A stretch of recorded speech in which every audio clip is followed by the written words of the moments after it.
Hello everyone, we're back with episode 6 of our modded Grease's Ogre Kingdoms campaign.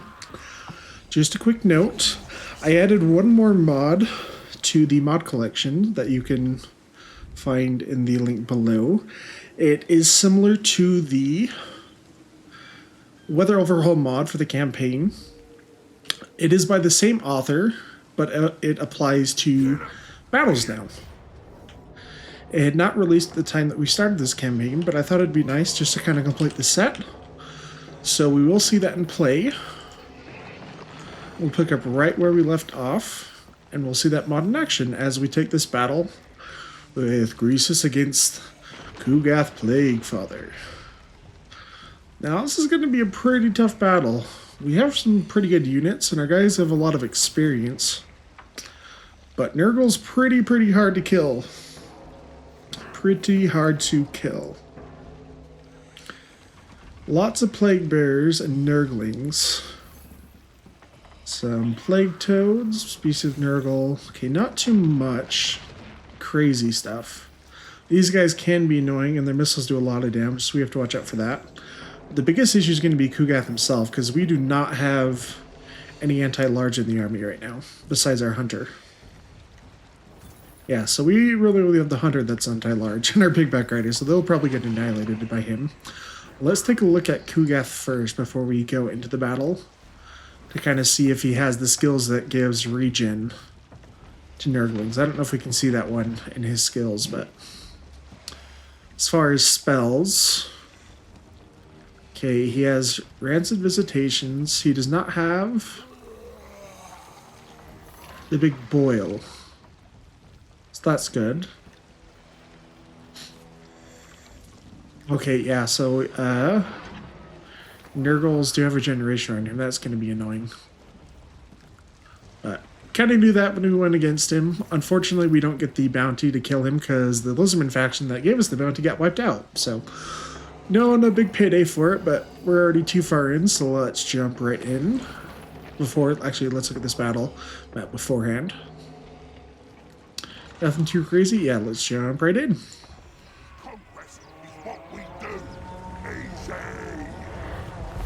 Alright guys, the Battle of Titans here. We have the big fatty on the Nobbler Palanquin, and then on the other side, we have the slightly bigger fatty on the Palanquin of Nurglings. It is the Battle of Fat Titans. Who will be supreme? Nurgle coming in with a fair amount of plague bearers, no exalted plague bearers, so nothing too crazy, but there are a lot of Nurglings and plague toads. Nurglings not crazy by themselves, they don't do a lot of damage, but when they're near Kugath, they actually get regeneration because of a skill he has. The plague toads are pretty tanky. Some plague drones of Nurgle. These guys are really nasty. These are the death's heads that have a missile attack. They are very hard to kill. For us, it's just our meager army of Ogre Balls, but we do have one unit of Iron Guts right here, and then we have some Man-Eaters on the left flank. But we do also have our Yetis. The Yeti Regiment of Renown, the Amble Peak Greybacks. These guys have an awesome ability where if they're near a terror-causing unit, they get a ward save and 20% damage buff. Now in the Nurgle army, the only thing that does cause terror is Kugath himself. So if we can get them near him, he's going to be pretty useful. Got our first charges coming in. Our Nobblers a little bit slow catching up to the Ogres. We got a little bit of mosh pit here. We sent our hunter up to get a few little shots off on Kugath, hopefully get him down with our anti-large missiles. But our Yeti's coming in, trying to get into the mosh pit over there on the left. These plague toads coming to fight our Ogre Bulls with Iron Fists over here. These guys do alright, but this is actually a really tough matchup for us because Ogres don't have the best stats at the best of times. And then Nurgle has a lot of ways to either reduce our melee attack or increase his melee defense, so having a rough time over here. These guys breaking really quick. I brought our bold vultures in close enough to try and get some of their carrying frenzy built up. But we do pull our hunter out so we can try to get some pot shots off. Firebelly going after plague toads. But big gold mosh pit right here. Grease is fighting the beast Nurgle. Then we also have, yeah, there's a good spell right there on us. These guys getting poisoned along with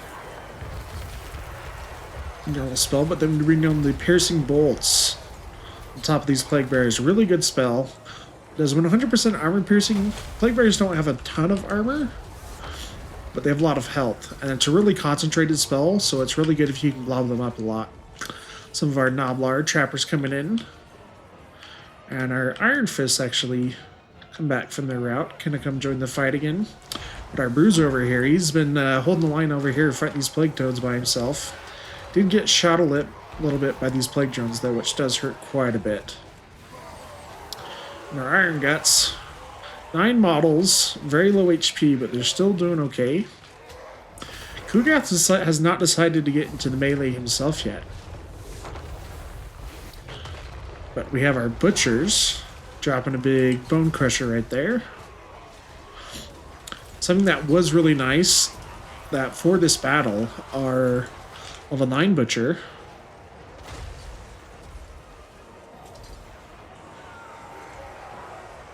Oh no. Another big piercing bolts down right there. Firebelly does get chased off. Units holding up despite being heavily surrounded and getting debuffed quite a bit. Iron Guts finally flee. Right flank is broken completely except for our Bruiser, who's holding out pretty well. Leadership still very high despite his low HP. But our Hunter decides to get into bed with the Plague Bears. But Grease is finally putting the hurt on Beast of Nurgle. It runs away, but we do wipe out Nurgle here right there. Grease is doing a lot of work. Already in this battle, he's got 1,400. And it's just going to go up from here. Now, we have annihilated most of the Nurgle infantry on this side. We've got Cash Cascade flowing down for that leadership and attack boost right there. But Kugath still just throwing his little Nurgling missiles. Firebelly comes back, but our Amblepeak Yetis do finally rout for a little bit. We are going to try to bring them back and try to get that really good ability and put it to use. But our Blood Vultures come in for a rear charge on the Beast of Nurgle. Saying it has proved to be more resilient than I thought it would be. It got really, really low, but its regen has kept it alive. I think I tried to put our Firebelly on him for a while due to his flame attacks, but he did get routed off several times, so kind of lost track of that. But Big Chungus Greasus trying to make his way over for the big showdown. Kugath not noticing what's coming up behind him, but he's a slow, fat... Okay, yeah. Going for the WWE chair slam right there. Got the Scepter of Titans. Really good item. Gives him anti-large. And a big boost to his armor piercing damage. So that bonus for large is going to be really key at getting through Kugath's 74 melee defense. And that's even with our Helm of Discord putting down negative 24. I guess it's being cancelled by his Plague Father's oration, so getting cancelled out, but still a massive 74 melee defense. Greasus only with 50 melee attack, so he's going to struggle to hit, but we do have some of our heroes coming back to help kind of finish off some of the Nurgle infantry. Our Bruiser getting picked on though by both the Plague Toads. Getting picked on by both the Plague Toads and these Plague Drones. But some of our units still holding up really, really well. Heroes have been the savior of this campaign so far. Yeah. Big miasma of pestilence on our bruiser. Lowers his charge bonus in melee attack. Not a huge deal. He's just getting low HP. Butcher holding his own for a little bit, but he's right about to break. Our units are pretty split up right now. Hunter coming in with some big javelins onto these plague drones. Really key unit for this battle. These guys are very hard to kill. They do a lot of damage. But our Hunter gets really nice anti-large missiles, taking out a plague drone right there. Big throw. Plague bears have started to crumble around our little hero core over there, along with our Yetis. But the Battle of Titans goes on. We have the Cash Cascade that just came down for a little bit. But yeah, looking at Grease's stats, he's getting debuffed quite a bit, but we do bring the Bruiser over to try to give him a little bit of physical resist. Fortunately, not going to help against Kugath because of his magic attacks, but helps in thought. The thought that counts. But yeah, look at this HP differential. Grease is down to about a fourth of his health. Even with like a massive 12,500 HP, he's down very low. Kugath, though, starts the massive 15,000 HP, so he's got him beat by about 2,500 HP, and Grease has started at about a fourth of his HP gone. But we do have some of our pigback riders coming in for the charge. Getting their nasty little spears off into Kugath. Meanwhile, Grease is hitting him in the back. He's also getting hit by some Nurglings who won't leave him alone. Rest of the battle, very close, though. Most of our units have been routed off, but they are coming back very slowly. Nurgle does try to regroup over here. He does try to team up on this Bruiser. He finishes off the plague drones with the help of the Hunter. But his fate is still up in the air. Down to 245 HP. Our Firebelly got ran off the map. But our Butchers are still holding up. Yeah, look at this. Grease has proven he is the superior fighter. Down to 8 leadership for a while. Really getting debuffed. He's wavering at -17, but that Cash Cascade that just came down may have been savior for him. Look at this battle. Man, Grease has got down super low, but man, he's just pulled it back. Like, at one point, Grease was down to about a fourth of HP, but Kugath was still at half. Where Grease is just coming in 9th inning. Cash Cascade, awesome. Giving him a little bit more melee attack, and that leadership really helping him stabilize. Up here, though, we did end up getting our Tyrant scared away, but he's getting pelted by Kugath still, down to 100 HP.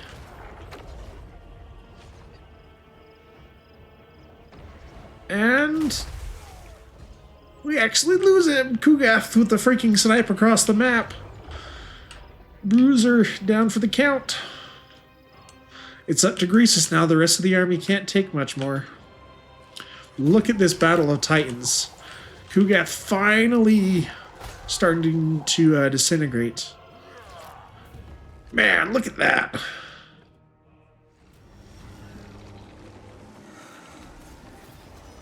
Wowee, guys. This is apparently the campaign of difficult and very close battles.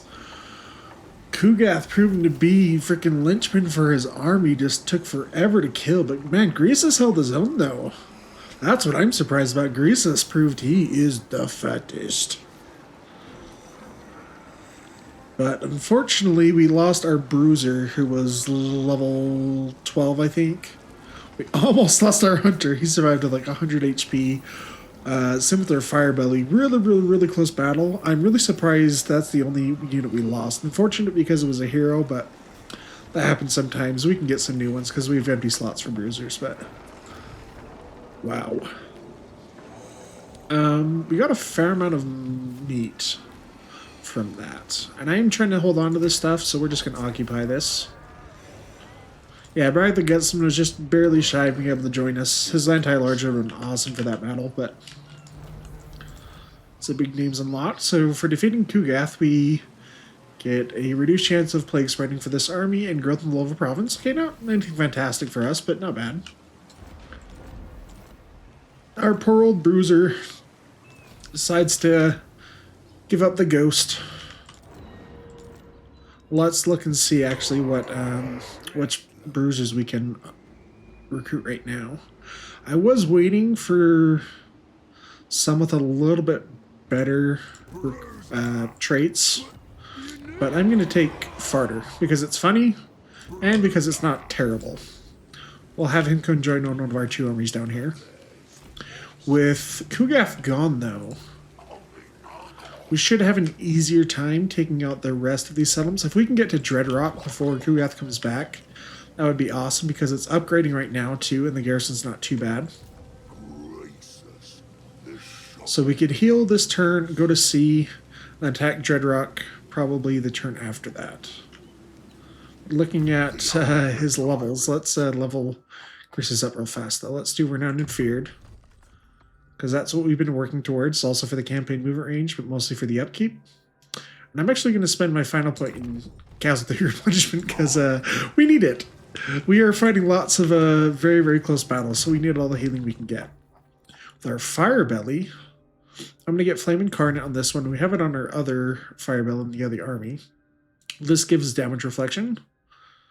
And Fire Within gives melee attack and weapon strength. Blessing of the Volcano God, though, gives ward save. So we'll take that one. I want to get Incendiary, because not only does this give a cooldown on his spells, it also gives us extra uses of his army abilities. So, alright, our 2 Butchers, they both got big names unlocked.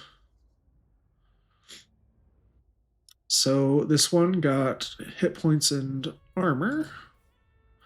Yeah, and let's do Replenish Troops. I'm not as worried about damaging magic as I am about healing. So Troll Guts is a really good single target heal. Let's get that one.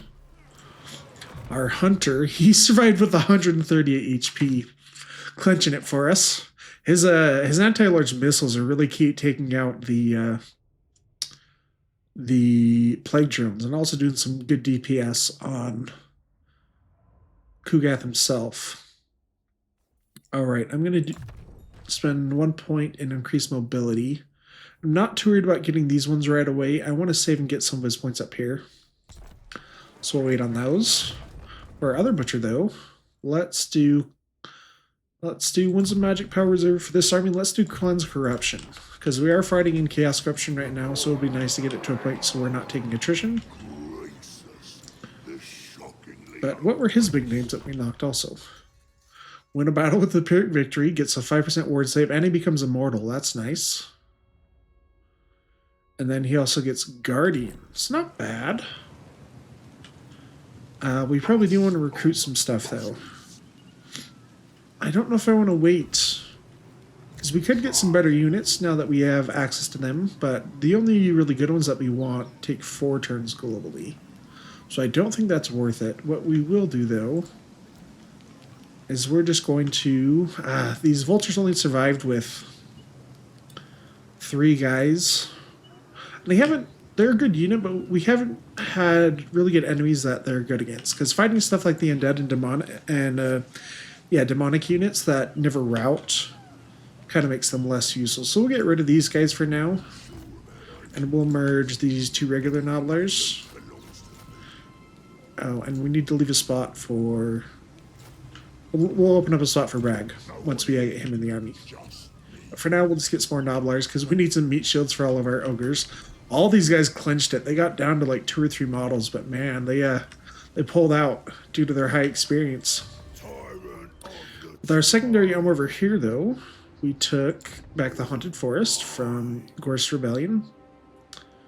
And I think we decided to stay here for a turn just to help get the control going in the positive direction.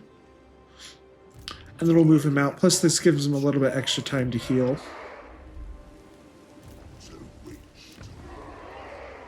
But Pig Barter, we did want to get up so we can up to tier 3 so we can get its landmark. But we'll have 2 growth surplus in 4 turns in the meantime. I'm going to build a garrison here because I don't know whether that's going to get attacked by stuff out there. And let's upgrade the spice market, because this gives us extra money from trading and a general boost in income. So it's going to be really useful. Because we already make 1,600 from trade, and we want to expand that by a lot through this campaign. And 2 of our current bounties are to go after this Ogre tribe, given to us by the Chaos Dwarves. Or maybe we decline them. Okay, we decline them because I didn't think we'd get there in time. So we'll see at the start of next turn. I was planning to go after the Chaos Dwarves after we finish off Nurgle. But we'll see whether that changes. But we've already spent pretty much all of our money. Let's just get larger gut plate and training with this bruiser.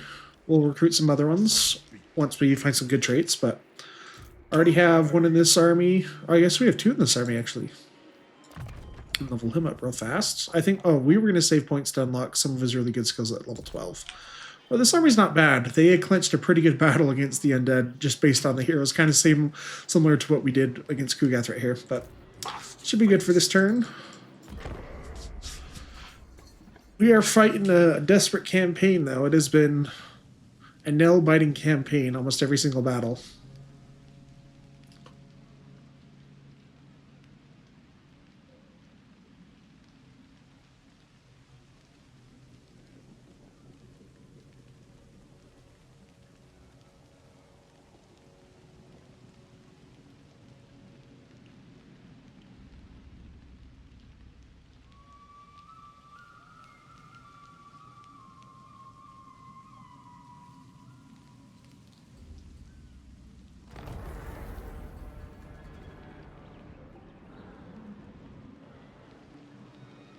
Oh, we get a big name unlocked for Greasus. Horde Master. He had to have an income of at least 5,000 for that one, I believe.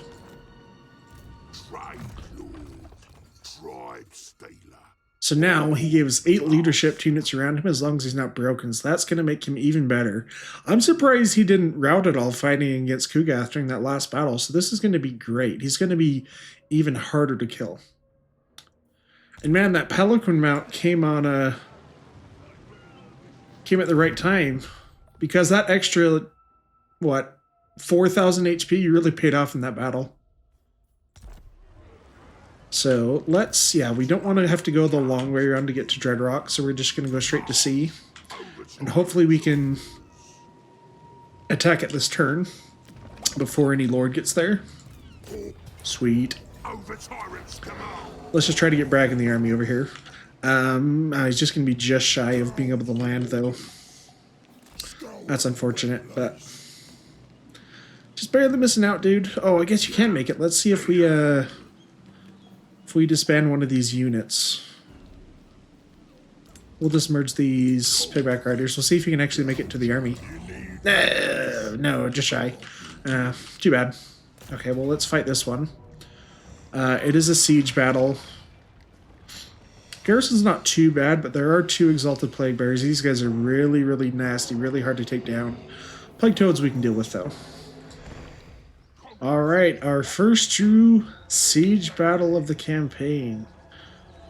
We beat Kugath at Shatterstone Bay, and we decide to sail to Dreadrock to take his capital, marching on the gates of Nurgle. We have some Plague Bears on the walls, Exalted Plague Bears up there.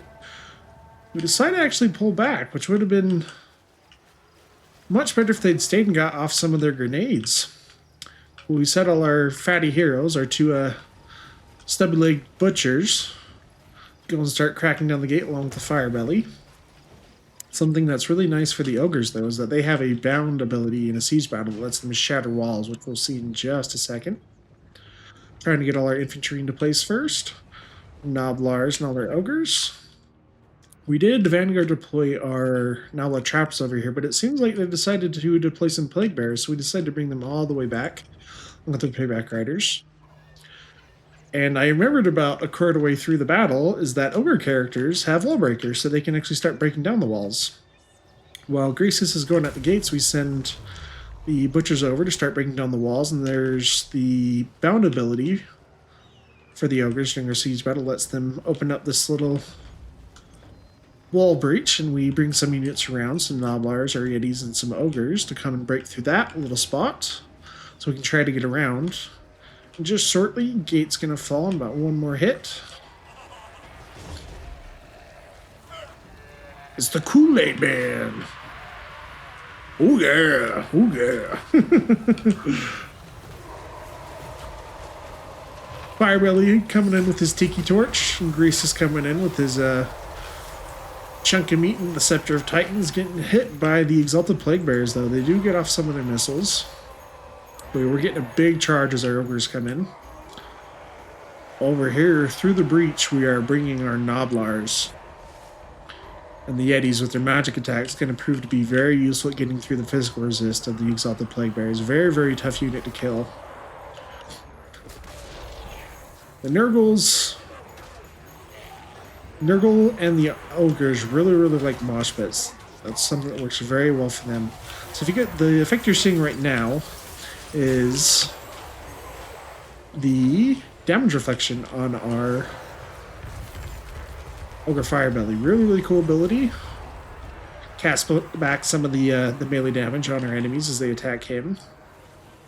But he's going to come and help on these Ogres and Eddies deal with these Exalted Plague Bears. Greases pushes through, coming after these Nurglings now, since they were biting him in the butt during our last battle. And we have our Cultist over here, kind of running to join the fight. Big Bone Crusher down. Yeah, compared to normal Plague Bears, Exalted Plague Bears are really, really tough. They have a lot more HP, much better stats, and they have the little missiles. So these guys are really, really nasty, really hard to kill. But we finally break through in the second breach on the wall, and we start bringing around some other units so we can get around and start throwing some missiles with our Noblar Trappers. Hunter coming in. Trying to hit some of these Plague Bears. Ooh, and there's our Eruption, our Firebelly.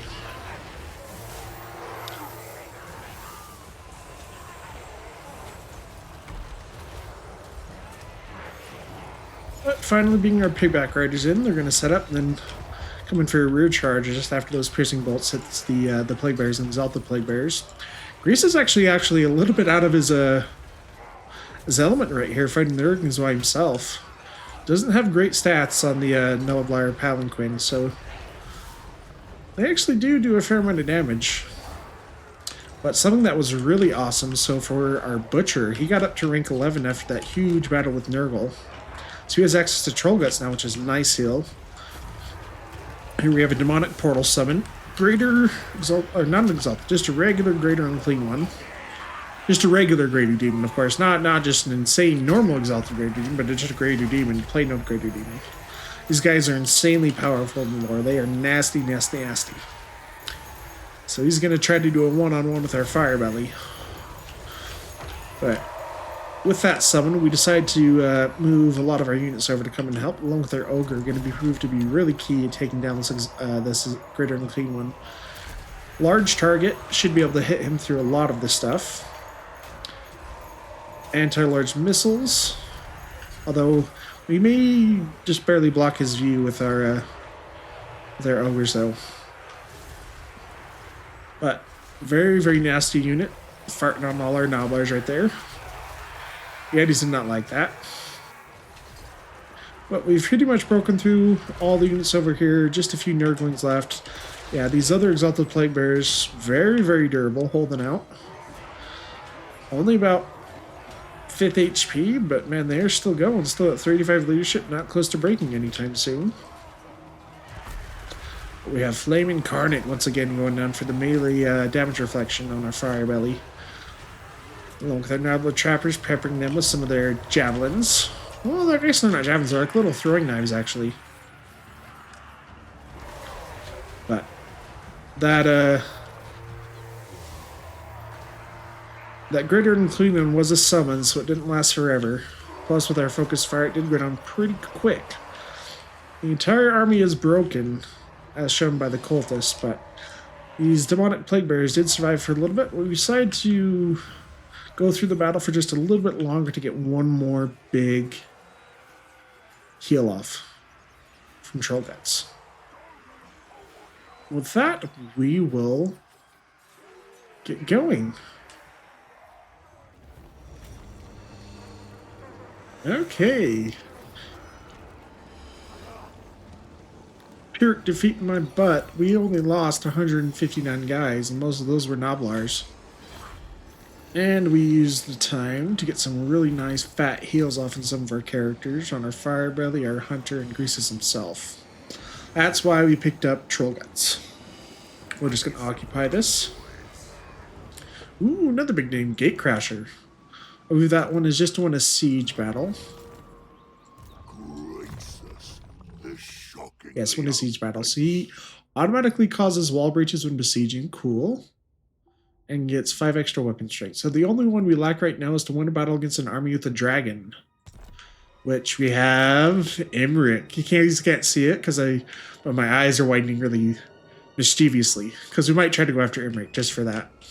Because that sounds fun. Ogres would do that. But let's finish off Quartermaster. And we'll start looking into some redline skills for Greases. On our Hunter, we're going to save our points till you hit level 12. Our other Butcher, though, let's do more Cleanse Corruption. And we got a good item, I thought, too. Where is it? Oh, we got the Plague, though. What Plague? Okay, it doesn't cause attrition. But it reduces our weapon strength, speed, and melee attack. Okay, that's actually kind of bad for us, but at least it's not attrition. I can accept that.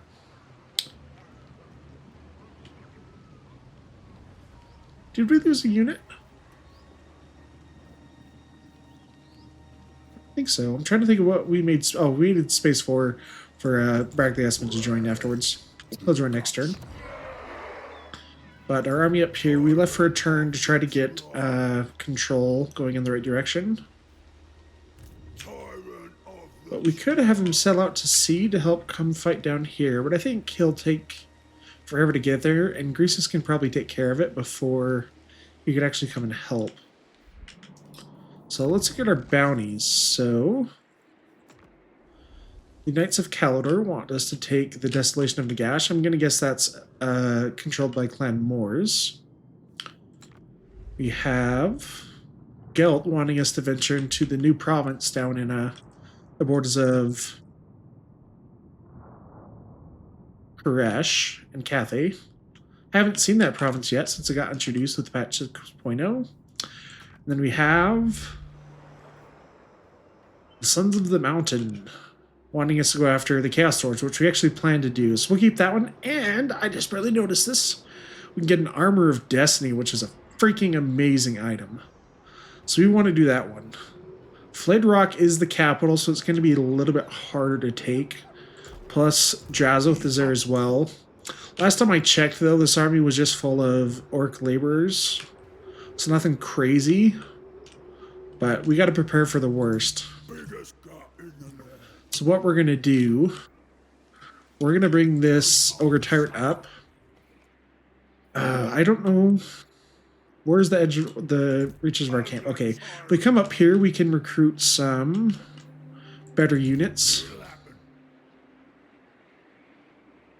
I don't think we'll have time for that. What we'll do, we'll send down this bruiser to go check out what's in the army. That'll help us decide whether we need to recruit some better units globally. Okay, so he's got some... that's the first look at some Chaos Ogres. So we'll see them in battle before we can actually recruit them. That's cool, but some Wolf Raiders. Okay, he's still got his Infernal Guard and his Castellan. So it's going to be a tough battle. So yeah, we probably do want some good units. Right now, though, we can't get a whole lot. But I'll have him come closer. We'll move into Scrap Towers and then recruit some better units globally. That should give us enough to take out Drazoth. Plus, we'll have some heroes as well. Let's look at our Bruisers. Tough's a good trait, so we'll get that one immediately. Yeah, the Bruisers really help fight the Chaos Dwarves. This guy has training right down there, so we're not going to need that on him. Let's do Where You're Going. That makes an unit unbreakable for 25 seconds. Really, really good. And then let's go... Oh no, sorry. I did a little bit too fast. We want to do... Where are you going? Unstoppable Force. We want to finish out Larger Gut Plate. Let's do Healthy Appetite and Foe Seeker. Because Foe Seeker for the Vigor actually makes a big difference. If you guys don't know, Vigor reduces your armor, your melee stats as your unit gets tired, so it's really, really important. But let's upgrade... Yeah, because we're not going to recruit this turn because you are in March stance. So yeah, let's spend some money to build up our economy. Because there's no more heroes that we want to recruit right now anyway. We don't have any available. But down here, we're getting close to Rebellion. But we're making 1,500 a turn here. Why are we making so much? Yes, Dreadrock and Shattered Stone Isle are both making a lot. It's probably because of the ports. Yeah, okay, the ports are making us a lot of money. But, okay, 10 of this is going to go away. But the virtual instability is going to be a problem. What I might do instead, I'll have this Ogre Tyrant come down and garrison Shattered Stone Bay. That way he can help the control while Rhesus goes down to finish off Nurgle's last settlement.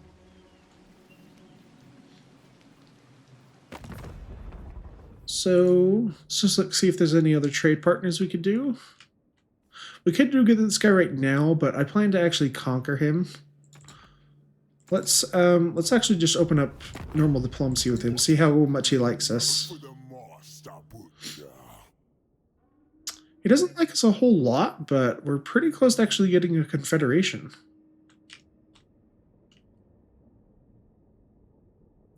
By trade, that could probably increase that.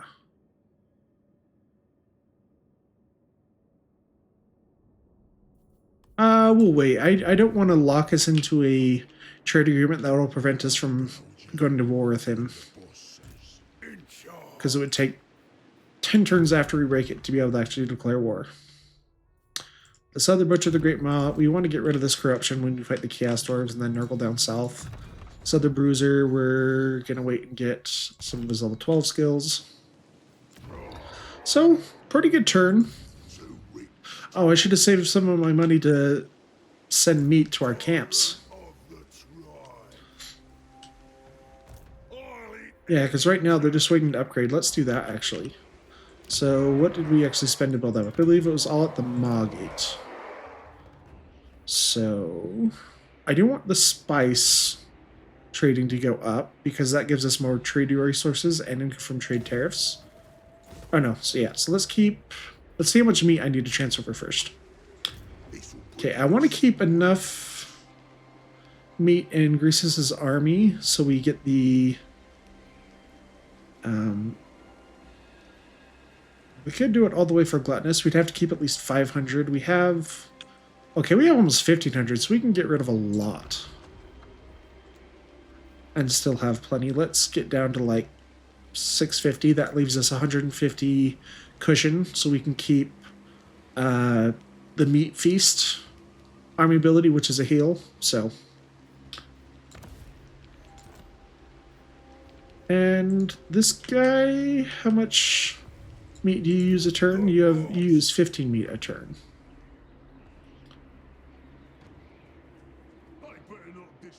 But the armor-piercing army ability from Massacre might be really nice against the Chaos Dwarves if they have lots of armor. So we'll keep it. This one I'm not super worried about upgrading right now anyway. So we'll just do our camp up here at the Maw Gate first. Let's get it to tier 5. And this will let us recruit another hunter, so let's do that one. And then I don't think we have enough meat for anything else. Because this will just give income for armies raising and sacking, which we're not going to need right now, so we can wait. But pretty good turn, good battles this episode so far.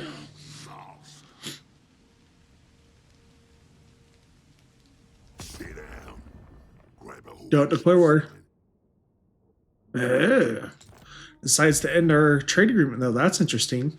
Well, now we know we'll probably have a dragon target to fight to get Drake Crusher, big name for Greasus Goldtooth.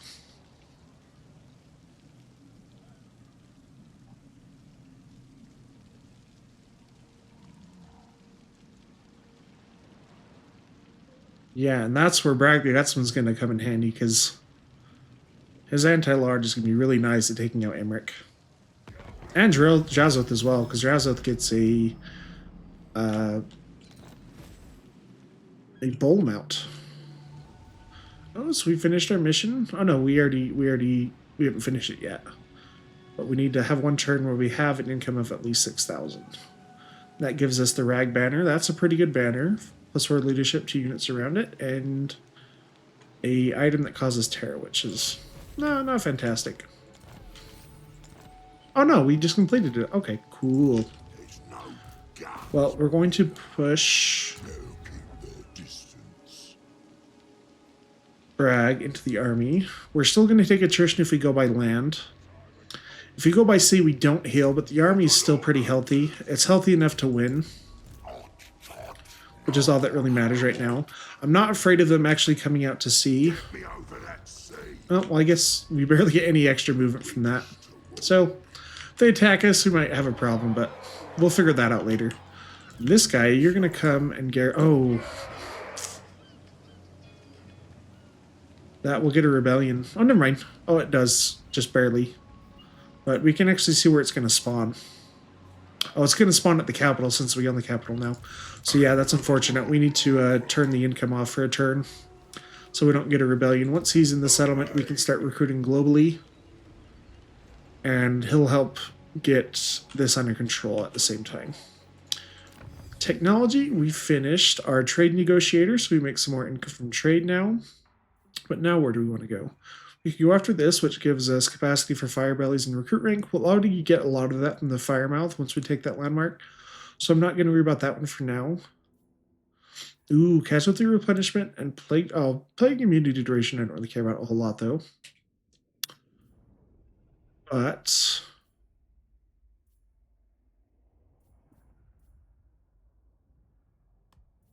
go up to Butcher Spice. Yeah, the casualty replenishment will be nice. And eventually we need this to get bigger tents, which is actually good because it gives us more camps.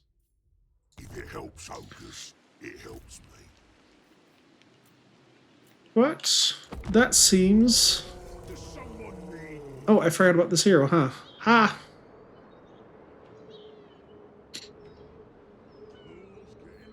I'll feed your poison meat. Nope, no peace. Well, he only offers 1,000 too. We've chased him out of house and home. He has no money to pay us for trees. He has no money to pay us for peace now. I was gonna say treace, which is a combination of peace and treaty. So treace. I tend to do that a lot. If you guys haven't noticed, my mind works in funny ways. I don't know if that's from being bipolar, but could be, or I could just be weird because my mom's like that as well.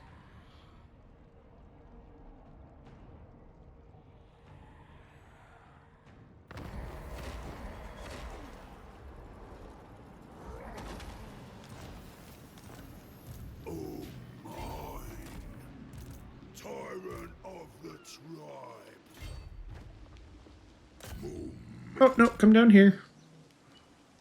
No, oh, I guess it's not. Okay. Let's say, I was afraid he wasn't going to let us land, but... it's not going to let us attack, though. Oh, that's annoying. Okay. Well, this is a good spot to end the episode anyway. Thank you guys so much for being here. I hope you're enjoying this campaign. It's lots of fun. I will see you in episode 7. Thank you guys so much. I'll see you next time.